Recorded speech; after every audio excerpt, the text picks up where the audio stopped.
Pudupattinam beach எப்படி காற்று அலைகளில் எப்படி அலை எழும்புதுன்னு பாருங்கள். இது பொதுவாகவே அலை இல்லாத கடல் தான். ஆனால் இன்னைக்கு காற்று கொஞ்சம் அதிகமாக இருக்கிறதுனால செம்ம அலையாக இருக்குது பாருங்கள். பொதுவாகவே டெல்டா மாவட்டத்தில் இருக்கிற கடல் ஃபுல்லாகவே அலை இல்லாத கடல் தான்.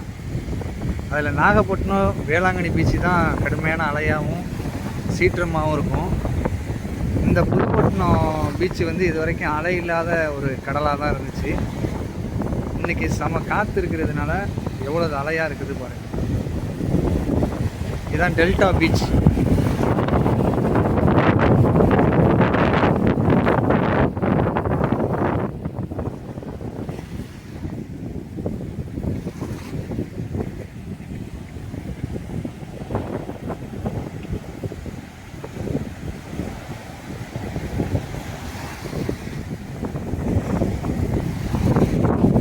கூட்டம் வரல.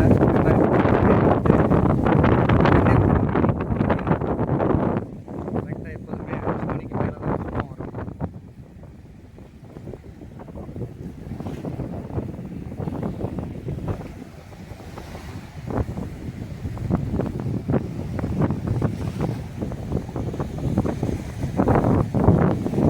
பொதுவாக பிள்ளைங்களுக்காக ரைடு கேம்ப்கெல்லாம் இது எல்லாமே 5 மணிக்கு மேலே தான் கலக்கட்டும். யாருமே இல்லாமல் வெறிச்சோடி போய்கிருக்கு.